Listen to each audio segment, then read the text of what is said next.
ಪ್ರತಿ ವರ್ಷ ಆಗುತ್ತೆ. ಈ ವರ್ಷ ಇಲ್ಲಿ 3 ದಿನ ಕಾಲ ಆಗ್ತಾ ಇದೆ.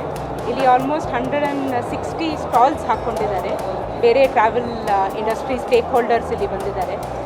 ಟ್ರಾವೆಲ್ ಏಜೆಂಟ್ಸ್, ಟೂರ್ ಆಪ್ರೇಟರ್ಸ್ ಮತ್ತು ಅಡ್ವೆಂಚರ್ ಸ್ಪೋರ್ಟ್ಸ್ ಆಪ್ರೇಟರ್ಸ್, ಸೊ ಈ ಥರ ಬೇರೆ ಟ್ರಾವೆಲ್ ಸ್ಟೇಕ್ ಹೋಲ್ಡರ್ಸ್ ಬಂದಿದ್ದಾರೆ. ಇಲ್ಲಿ 8 ಸ್ಟೇಟ್ಸಿಂದನೂ ಸ್ಟಾಲ್ಸ್ ಹಾಕ್ಕೊಂಡಿದ್ದಾರೆ. ಆ್ಯಂಡ್ 2 ಇಂಟರ್ನ್ಯಾಷನಲ್ ಸ್ಟಾಲ್ಸ್ನೂ ಇದೆ. One from Nepal and one from Bhutan. ಇದು ಡೆಸ್ಟಿನೇಷನ್ ಮ್ಯಾನೇಜ್ಮೆಂಟ್ ಕಂಪ್ನೀಸ್ ಬೇರೆ ಬೇರೆ ಕಂಟ್ರೀಸಿಂದನೂ ಇದ್ದಾರೆ. From Africa also they have come. So ಇದು ತುಂಬ ಚೆನ್ನಾಗಿದು ಒಂದು ಫೋರಮ್.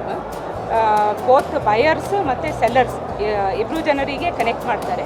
ಮತ್ತು ಕಸ್ಟಮರ್ಸನ್ನು ಬಂದು ಇಲ್ಲಿ ನೇರವಾಗಿ ಪ್ಯಾಕೇಜಸ್ ಖರೀದಿ ಮಾಡ್ಬೋದು. So both B2B and B2C events happen. So this is the premier travel event and we request support of the media for popularizing.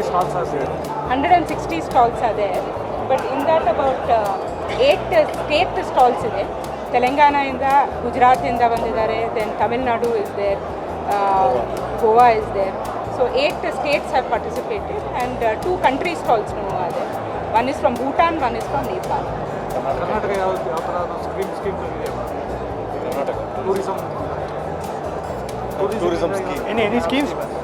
S, Karnataka tourism ಈಗ ಹೊಸದಾಗಿ ನಮ್ಮ ಪಾಲಿಸಿ ಅನ್ವೇಲ್ ಆಗಿದೆ 2024-2029.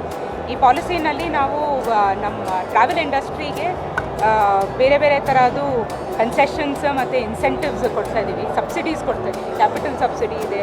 ಮತ್ತು ಈಗ ಟೂರಿಸಮ್ಗೆ ನಾವು ಇಂಡಸ್ಟ್ರಿ ಸ್ಟೇಟಸ್ನೂ ಕೊಟ್ಟಿದ್ದೀವಿ.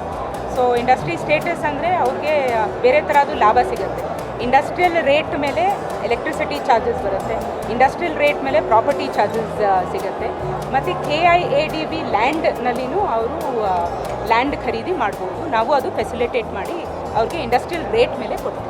ಸರ್ಕಾರದ ಪ್ರಾಯೋಜಕತ್ವದಲ್ಲಿ ಅದನ್ನು ನಾವು ಮಾಡ್ತಾ ಇದ್ದೀವಿ. ಅಂತಾರಾಷ್ಟ್ರೀಯ ಬೈಯರ್ಸ್ಗಳನ್ನು ಕರ್ಕೊಂಡು ಬಂದು ಅಲ್ಲಿಯ ಇನ್ಫ್ಲುಯೆನ್ಸರ್ಸು, ಅಲ್ಲಿಯ ಮೀಡಿಯಾದವ್ರನ್ನು ಇಲ್ಲಿಗೆ ಕರ್ಕೊಂಡು ಬಂದು ನಮ್ಮಲ್ಲಿರುವಂಥ ಡೆಸ್ಟಿನೇಷನ್ಸ್, ಡೊಮೆಸ್ಟಿಕ್ ಸೆಲ್ಲರ್ಸ್ ಏನಿದ್ದಾರೆ, ಬೇರೆ ಬೇರೆ ಕಾಂಪೊನೆಂಟ್ಸ್, ಹೋಮ್ ಸ್ಟೇ ಆಗಿರ್ಬೋದು, ಹೋಟೆಲ್ಸ್ ಆಗಿರ್ಬೋದು, ಟ್ರಾವೆಲ್ ಇಂಡಸ್ಟ್ರಿ ಮತ್ತು ಬೇರೆ ಬೇರೆ ಡೆಸ್ಟಿನೇಷನ್ಸ್ಗಳನ್ನು ನೇರವಾಗಿ ಕನೆಕ್ಟ್ ಮಾಡೋದಕ್ಕೆ ಇದು 2ನೇ ಆವೃತ್ತಿಯಾಗಿದೆ. ಸೆಕೆಂಡ್ ಎಡಿಷನ್ ಆಫ್ ಕೈಟ್ ಅದು 2019ರಲ್ಲಾಗಿದ್ದು.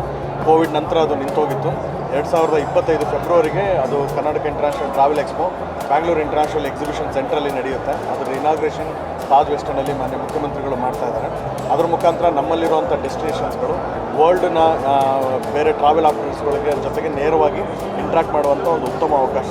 ಟೂರಿಸಂ ಡಿಪಾರ್ಟ್ಮೆಂಟಿಂದ ನಾವು ದೊಡ್ಡದಾದಂಥ ವೇದಿಕೆಯನ್ನು ನಮ್ಮ ಇಂಡಸ್ಟ್ರಿಯವರಿಗೆ ಕ್ರಿಯೇಟ್ ಮಾಡಿ ಕೊಡ್ತೀವಿ. ಅದರಿಂದ ನಮ್ಮ ಅಂತಾರಾಷ್ಟ್ರೀಯ ಏನು ಪ್ರೀ ಕೋವಿಡ್ ಇರೋ ಸಂದರ್ಭದಲ್ಲಿ 3-4 ಲಕ್ಷ ಜನಕ್ಕಿಂತಲೂ ಜಾಸ್ತಿ ಜನ ಪ್ರವಾಸಿಗರು ಕರ್ನಾಟಕಕ್ಕೆ ಬರ್ತಾಯಿದ್ರು. ಈಗ ಅದರದ್ದು ಒಂದು ಮುಕ್ಕಾಲು ಭಾಗ ನಾವು ರೀಚ್ ಆಗಿದ್ವಿ. ನಾವು ಪ್ರೀ ಕೋವಿಡ್ಗಿಂತಲೂ ಜಾಸ್ತಿ ಹೋಗಿ ಅಂತಾರಾಷ್ಟ್ರೀಯ ಇದನ್ನು ಇಲ್ಲಿಗೆ ಕರ್ಕೊಂಡು ಬರೋದು. ನಮ್ಮ ಇಲ್ಲಿ ಎಂಪ್ಲಾಯ್ಮೆಂಟ್ ಜನ್ರೇಷನ್ನು ಮತ್ತು ಇಂಡೈರೆಕ್ಟ್ ಟ್ಯಾಕ್ಸಸ್ಸು ಬೇರೆ ಬೇರೆ ರೀತಿಯಾದಂಥ ನಮಗೆ ಉತ್ತಮವಾದಂಥ ಲಾಭ, ಆರ್ಥಿಕ ಇದು ಇಂಪ್ರೂವ್ಮೆಂಟ್ ಆಗೋದ್ರ ಜೊತೆಗೆ ಎಂಪ್ಲಾಯ್ಮೆಂಟ್ ಜನ್ರೇಷನ್ನು, ಲೈವ್ಲಿಹುಡ್ ಕೂಡ ಇಂಪ್ರೂವ್ ಆಗೋಂಥ ಚಾನ್ಸ್ಗಳಿರುತ್ತೆ.